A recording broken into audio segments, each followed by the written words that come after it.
how to keep your BG 100. So this is my personal method, my personal equation that we're going to talk about today. But you guys, thank you so much for being here.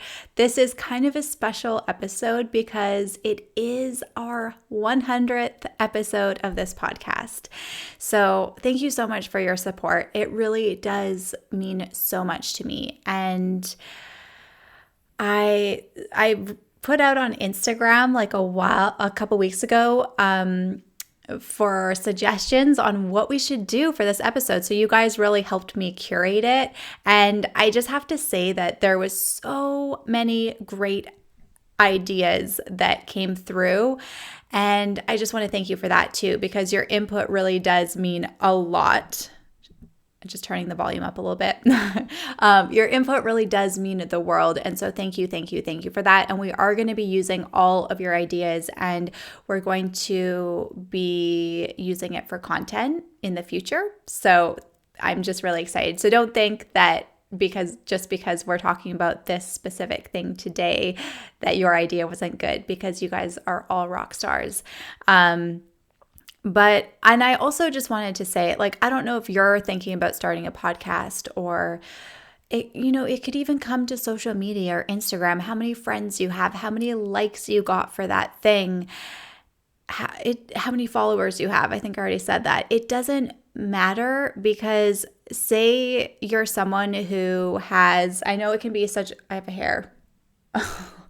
I know it can be such a weird thing. It's like living in this online world that's so amazing, but it kind of, and I've been here too, way like earlier when I was first starting to build my brand on Instagram, and sometimes you can get caught up in the likes of things, and it's almost like you base your self-worth on how many likes that one thing got, or you'll spend so much time curating something and then you'll be excited to share it, and then you'll be disappointed because you didn't get the impact or the reach that you had hoped for. And so it makes you feel shitty about yourself.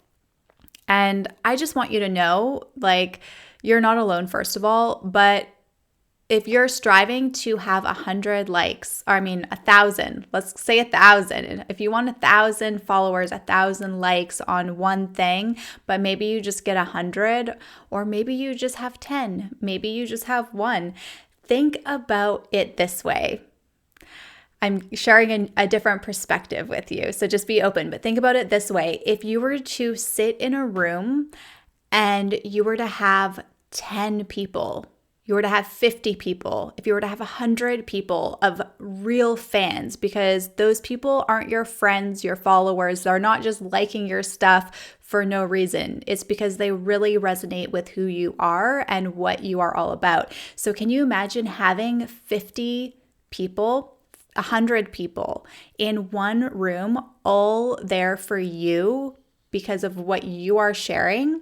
Can you imagine? So when you put it that way, it doesn't matter how many fans or followers you have, because you're constantly building and growing, and just thinking about it in the context of, like, if there was 100 people in this room right now, it'd be packed. So think about it that way. I hope that makes you feel better, because it's so easy to compare and to base your worth on certain things, but you're an individual, you're so beautiful just as the person that you are. And so it's not about trying to be like anyone else, because there's only one you out there. And I think that that's one key too, is like when you can really step into the most authentic version of yourself, that is when you're truly going to shine and attract everyone, all of those people that you want so badly, or you dream about, all of the people that are right for you, that is who you're going to attract. But you just have to show up as you, not like me, not like anyone else. You've got this. So I wanted to say that first. But today we're going to talk about just my formula. So this episode is going to contain a little bit of math, but if you've ever wondered about, and we're all at different stages. So I didn't know this information way back maybe you have a great medical team behind you. That's great. I do now, but I didn't always. And so this information can be great for some people, and you might already have your corrections dialed in. You might already know this information or have it dialed in for you. And the other thing is, just know this is not medical advice. This is my personal experience only. We are all individuals in terms of like, well, in every way possible, but especially when it comes to type 1 diabetes, because as you know, what affects you is going to affect me probably differently. And it can be empowering. It can also be disempowering because you're trying to find answers, and then you have to take what Susie says or what I say with a grain of salt when you are applying it to how you're managing your own diabetes, because we're all so different. Our bodies are going to be affected different by different kinds of things. And so again, this is truly just what I'm doing. It's not for you to take and copy for yourself, but it is going to give you an insight of how I'm able to really control my diabetes and try to keep that straight line on my CGM. And so I will give you some answers at the end, or questions that will help you in determining how to apply it to what you're doing and how to control your diabetes for your body. So first thing is, and we're going to be talking about milligrams per deciliter as well as millimoles per liter, because growing up in Canada, we used millimoles per liter. Living in the States, we use milligrams per deciliter. They're two completely different things. It was so confusing switching over, because for my whole entire life since my diagnosis, I was used to using millimoles per liter. And then when I started seeing my endocrinologist in the States, it's like I was speaking a foreign language, which is crazy because I guess between the two countries, you're taught a certain way. And so you might not really know the other way, which I was constantly like trying to share with my endo at the time, like, this is how I do it. But I was always told like, no, you need to get on the milligrams per deciliter. And so finally, it wasn't until I got a Dexcom, because I guess depending on where you're registered with Dexcom, it'll either be in milligrams per deciliter or millimoles per liter, depending on what that area goes by or what that city, state, country goes by. And so when I got a Dexcom, that's when I really learned how to go by milligrams per deciliter, because that's the only choice that I had. So I'm going to share with you both the ways to do it. And by ways, I mean, I'm going to share with you my personal formula for keeping my blood sugar at 100. And that's 100 milligrams per deciliter. If we're talking millimoles per liter, that's about an 8.3. So, which seems a bit high, actually. Yeah, no, that's totally wrong. It's not 8.3. It's like a 5.6. Yeah. It's about a 5.6. So I'm like, yeah, you don't want to keep your blood sugar at an 8.3. So that's about a 5.6 millimoles per liter. So first of all, I'm going to share my method, my formula for keeping my blood sugar 100 using milligrams per deciliter. I'm confusing myself, but yeah, milligrams per deciliter. So if my target blood sugar is 100, then my formula, my correction factor is a 56. So you need to know what your correction factor is. I do believe this is going to be different for everyone, but 56 is my correction factor. So my target blood sugar is 100 milligrams per deciliter. My correction factor is 56. So if let's say my blood sugar is 150 milligrams per deciliter and I want it to be 100. So I subtract 100 from 150, that's 50. Divide that number by 56. That is the amount of insulin that I need to take in order to get my blood sugar down to 100. And so that amount equals, I think it's 0.83 units. 0.89 units. That's what it is. That's what I take. And if you have an insulin pump, this is super easy to do, right? You just plug it in and there you go. You can really dial in. This is one thing I love about the insulin pump. You can really dial in your doses to like the very increment that you need, the point, whatever it is, 0.12, whatever, right? Like it's so easy. But if you're using injections, it can be a little bit more challenging. I was always taught as a child, because I use injections, to round up to the nearest number. So that would be a 1. But that, just knowing my body now, that would make me go low. So what I do, and this, I mean, if you're using pens, maybe there's some pens, I don't know if the InPen does this. I don't think it does, but you can get like the 1.5 pens. I think InPen does 1.5, or the junior pens, you can get half units, which will get you a little bit closer, because then you could do like,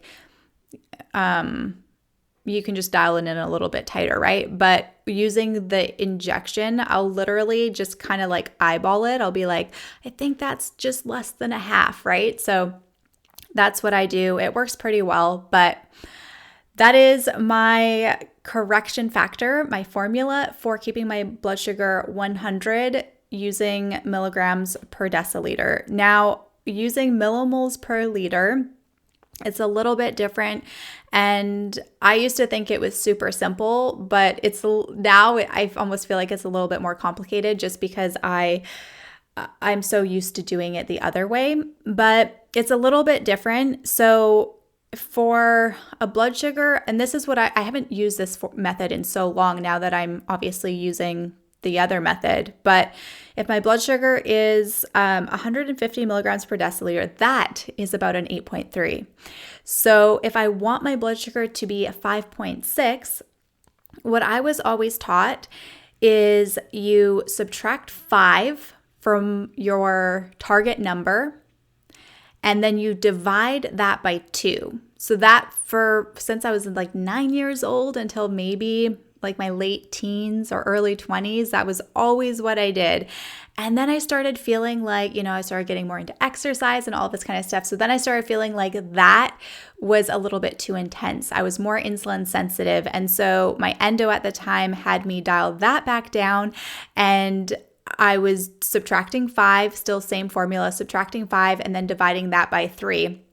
But when I did the math just now, like before this episode, when I did the math just to compare, that still puts me, like if I were to do that method now with that exact formula, my blood sugars would go super low. And so you really have to know your body. It's important to know, this is why it's so important to know your correction factor, because that's going to determine if you're going to go low, if it's enough insulin, right? And I so strongly believe that your correction factor is going to change. Like if I am super lean, if I'm cutting weight, I'm super lean, I have more muscle, my correction factor is going to be a lot more conservative than if I had more body fat, right? Like it just depends, and it depends on your activity level, what you're doing, like all of this kind of stuff. So that's why I do strongly recommend you making sure that your correction factor, and not basing yours off of mine, unless of course we have the same correction factor.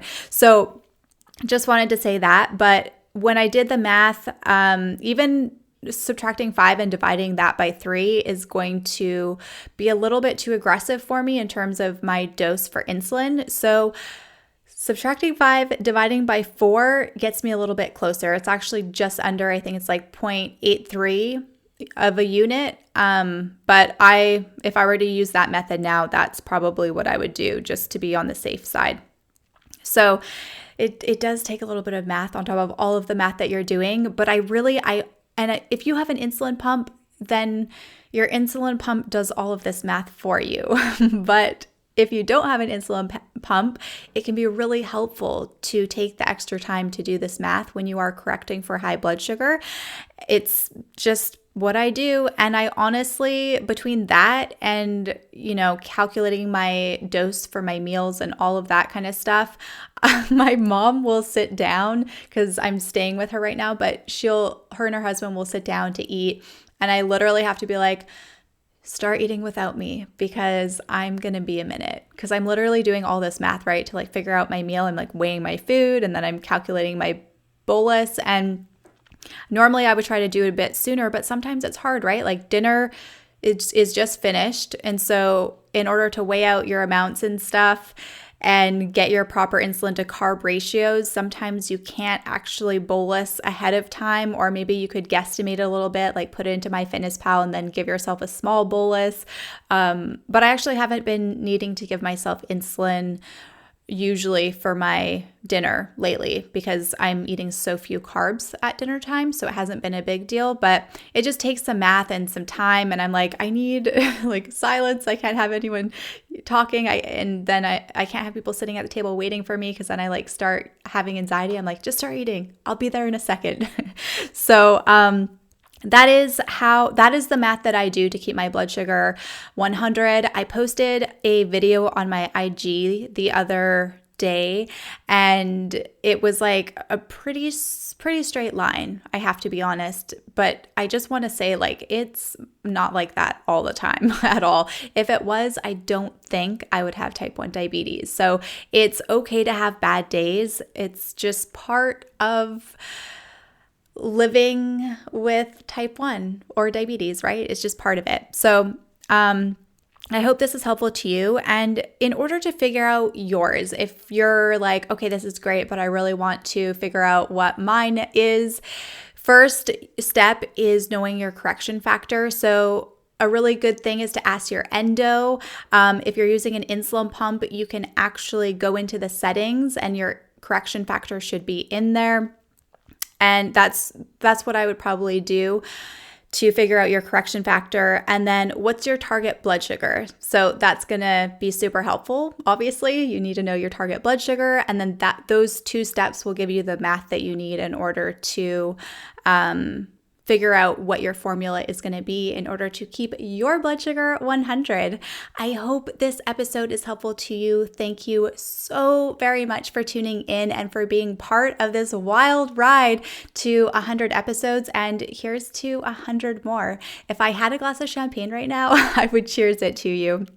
But thank you all so much for being here. If this episode is helpful, if it was insightful, if it inspired you in some way, please do take a second to subscribe, because that way you won't miss out on upcoming episodes and future content. And at the very least, if you could just share it with a friend, that would be so amazing. Thank you for your support. Bye for now.